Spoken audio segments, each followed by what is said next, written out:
This is a Barita Podcast, which is a medium for information purposes only. This podcast is not a recommendation to buy or sell any securities. This isn't a research report, nor intended to serve as a basis for making any investment decisions. Contact a licensed investment advisor before making any financial decisions. Let's get into the Barita Podcast. Thank you for joining us, everyone, for another episode of the Barita Podcast. Remember, you can see prior episodes at barita.com/podcast. So, today we have Carrie Baillis, the head of wealth management at Barita. Kerrie, thank you for joining us. Thanks for having me today. All right, wonderful. So, always a pleasure, to chat with you. So, how are things over there in wealth these days? What's going on? How's business? Business is good. Okay. Wealth is 3 years old now, so we're still quite new in our journey. You're a toddler? Yes, we are toddlers. But things are good. I mean, the branch has grown quite significantly, so our team has expanded over that time. We've had a really strong focus on growing the branch, acquiring new clients to experience the wealth management experience. We have been operating through some challenging times over the last 3 years, as we'd all be aware of. And of course, market conditions are not the best right now either. So all things considering, we're doing well. Okay, so what is that wealth management experience like for the clients that you alluded to? The wealth management experience at Barita Wealth, I think, is one of a kind in the industry. So we really have a focus on serving our clients and delivering exceptional service. And I know that's a word that's been thrown around quite a lot. Yeah. But I don't know how many of us can say that we really do experience exceptional service. And so we've placed a lot of focus and priority in delivering that to our clients. So we want to be their key partners in terms of meeting their needs and their goals financially. And we work very closely with our clients. We aim to really work with them closely. So we don't just look to make a sale. We're not interested in selling, or you hear from us at that time and then you don't hear from us again. So it really is a process. It's a journey that we walk together. So we meet periodically throughout the year. We make sure that we are actively managing the portfolio. We constantly do reviews. We want to make sure that it's best positioned for value, and that we're always on the right track towards the goals that our clients have set. And in terms of service, we operate as a team of two, which I think is quite unique in this space. So all of our wealth clients have a dedicated wealth manager, as well as access to our customer service team. And normally that would be one in particular. So we're always accessible if you can't get your advisor for any reason. There's always another person that you have a relationship with that is ready and available to serve you. Okay. So the unit is 3 years old, and like you said, it was 2 years of pandemic. So I mean, is baptism by fire. What's that been like? I mean, you must have built a pretty robust team going through all those challenges and still being here out on the other side, right? Absolutely. Well, I mean, we owe full credit to the team. We wouldn't be where we are today without them. So they really have been very resilient, very committed to the needs of our clients, very committed to the needs of Barita. And so if they're watching, I'd like to take this opportunity to really thank them for the effort they have displayed over the last couple of years. And I want to mention that, last year we won top performing branch after our second year during the pandemic. So I think that speaks volumes to the level of commitment and effort that they would have displayed. Okay, well, congratulations on your award. We're very proud of it. It's there, yeah, man. All right, that's good. So as you go out there and interact with the marketplace, what are you hearing from people? What are you hearing from clients and prospective clients, in terms of the investment space and wealth management space? What we hear from clients primarily is that they're looking for, at this point in time, a lot of people are feeling uncertain about what's happening in the market. And so you have different types of investors. You have some that don't like uncertainty and are looking for more of a safe haven and to kind of proceed with caution. And then you have our other clients who may be a little bit more more bullish and are really looking for the opportunities that times like these present. And so we make sure that we have products and services available to fit the needs of any individual or company or institution that we're trying to assist. So if I'm like, cautious, I have my wealth, I want to keep it, I don't want to do too much. If I'm one of the cautious ones, like how do you approach me in that kind of situation where I don't like uncertainty? I'm the one that wants to be very careful. All right, I'm glad you asked that question, because when we start a new relationship with a client, that's the first thing that we aim to discover. So we'll have an exploratory meeting to really get to know you, the type of investor you are, how comfortable you are with taking risks, what the ultimate goal is, and then we can structure on that accordingly. So for our investors who are a little bit more shy and cautious at this time, we're really recommending more fixed income, conservative type options. Short-term liquid, like repurchase agreements. So we tend to gear in that kind of direction for those type of investors. Okay. So, but if I'm like bullish, I'm Mr. Aggressive, right? I'm Sean and I want to buy the latest bow tie company. I think it's going to the sky, and I'm willing to take risk and really put the wealth out there to try and make a big splash. What's the approach there? So most people would know that if you're really bullish and looking to make a return, equities is the number one option for that, right? And so we work very closely with our analytical team. We track the market constantly. So we're always looking to find out what are the best companies to invest in, what's happening with the stock market. And we have a number of products and services that offer exposure to not just the local market, but also the US market through our unit trust funds as well. So that's really the focus for our aggressive investors. Where are the opportunities to make really good returns? And that's always going to come back to the stock market, both local and international. Okay. And we should be speaking with some of the guys that will be introducing new funds. So I guess we're going to expand the opportunity set to the wealth clients as well, right? Yes, that's correct. So we're always looking for ways to serve our clients. And of course, as we said, everybody is different.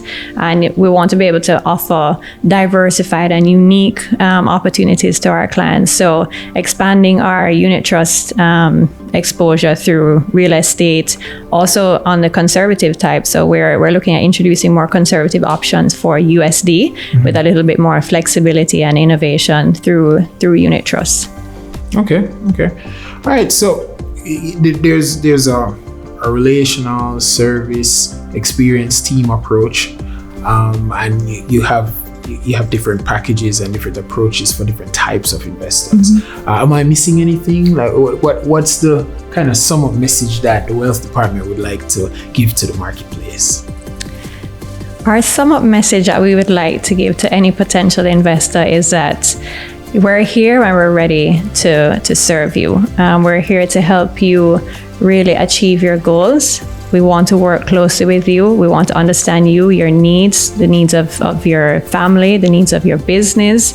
And we can really work with you to meet those goals. We stand by you in both the good times and the bad and the rocky times in between. And we are dedicated to making sure that your experience is top class.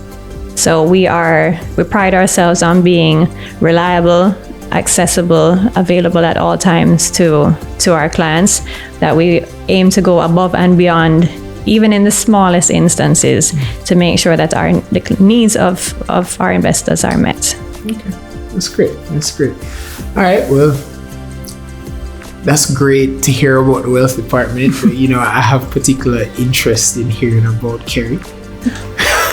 Absolutely. Boring old Kerrie? No, not boring at all. I was saying it's I find it to be, the little I do know is just an amazingly interesting story, right? So tell us a little bit about who's Carrie Baylis. Who is Carrie Baylis? Carrie Bailey is lots of things put together, I guess. So everybody would know me as head of wealth. I would have been in wealth management space for a long time. Outside of my professional capacity, I'm also a mother. Yes. I'm a wife to be. I a daughter, I'm a sister, I'm somebody that really loves life. I like to enjoy myself outside of work as well, and just live life to the fullest. What's fun? What do you like to enjoy? What I like to enjoy. All right, so I love food. Oh yeah? Yes, I'm a big foodie. Okay. That's how I stay slim. I eat lots. Right? Blessed are thou. So I love going out to different restaurants. I enjoy that time with my girlfriends. We'll go for dinner. I like to travel, and particularly since COVID, even a little bit before, I like to staycation as well. Okay. So I like to get out of town, relax. Most of my fun time is with my kids. They're at a very fun age. They keep me on my toes. And my daughter, she's 5 with a huge personality. So I have a lot of fun with her. These days, I feel like I'm a personal chauffeur for her events, but she keeps me laughing along the way. Yeah, I find that their schedules are just as, if not busier than ours. Yes. Right? So a lot of my outings are, kids' birthday parties. So yes.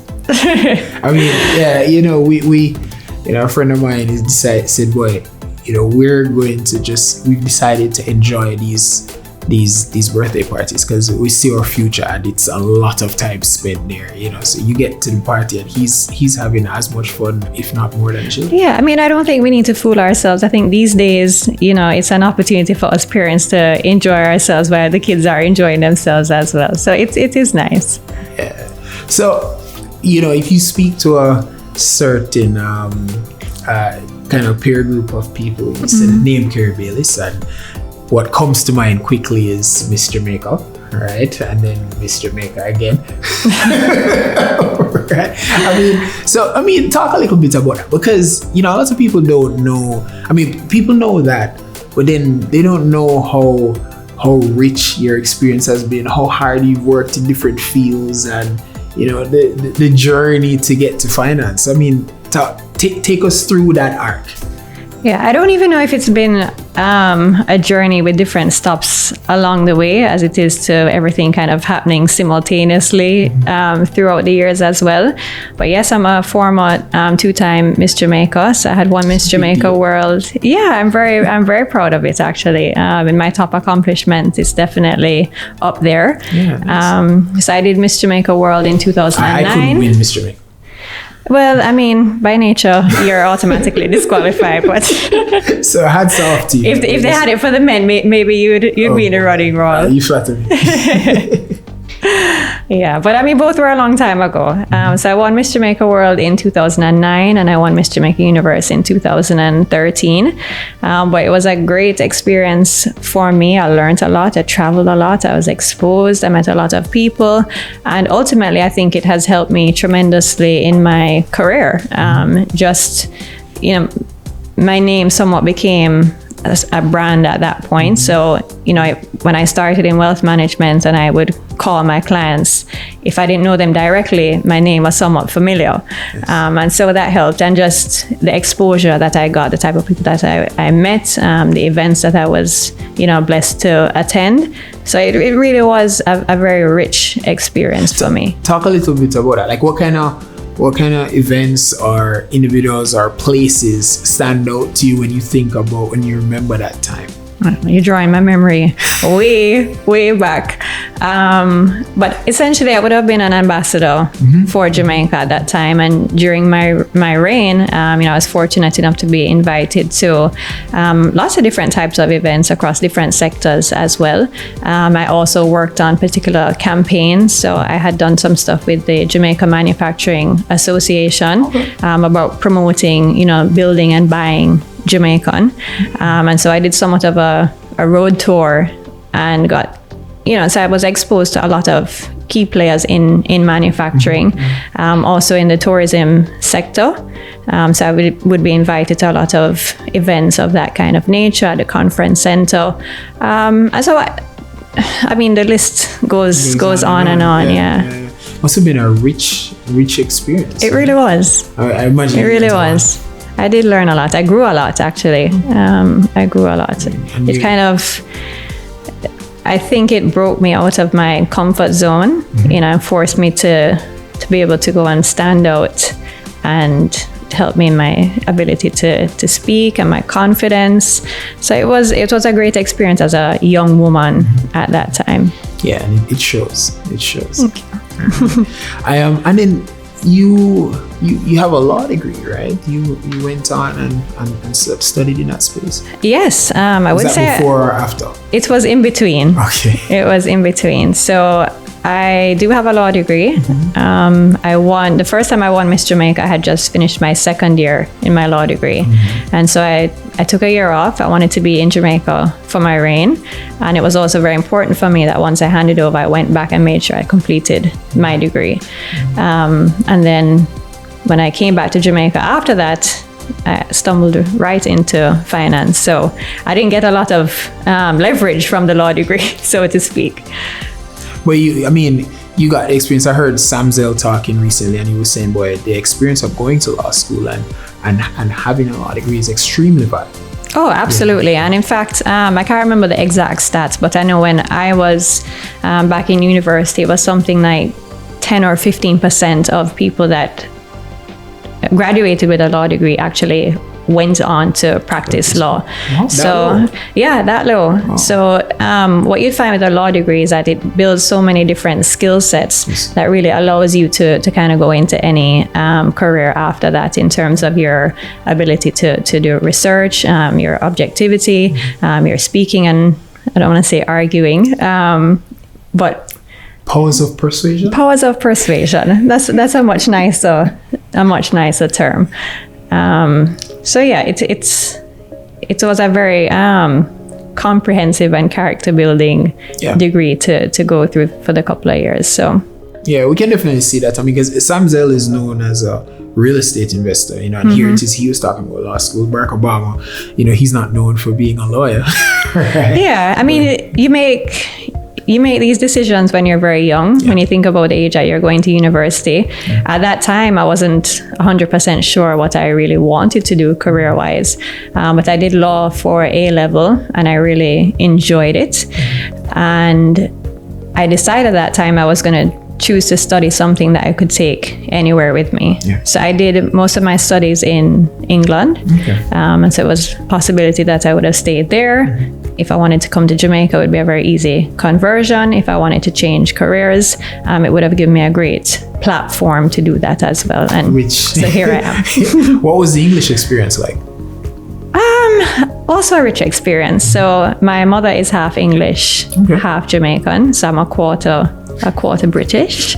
And I have lived in 3 different countries. Really? England is one of those. I spent 12 years there.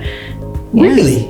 You didn't know that? No, I didn't. You're looking at me like you're just hearing that for the first time. I thought I would have shared that with you. All this time, Kerrie, I didn't know. Okay. Yeah.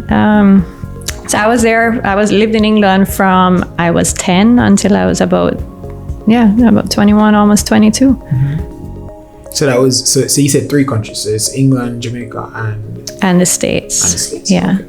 Okay. Well traveled. Learned is a word they like to refer to. But so we've done all of that. So land us in finance now. How did that come about? How did that come about? Okay. As I said, you're taking me way back. Come on, Kerrie, you're not old. No, I didn't say I was old. No, you said way back. I did not say I was old. We were looking at you, it was like... I'm just saying time has passed. That's all. No, so when I graduated my law degree, I knew I wanted to come back to Jamaica. In fact, I booked myself on the first flight out after my graduation. It's home. Yes, Jamaica is always home for me. And so I came back. I was, need to start working. Yeah. So I was exploring what opportunities were available to me as a new graduate. And I actually did a year in insurance. Okay. And then 2 opportunities came up for me to move into the investment space. And I decided, why not?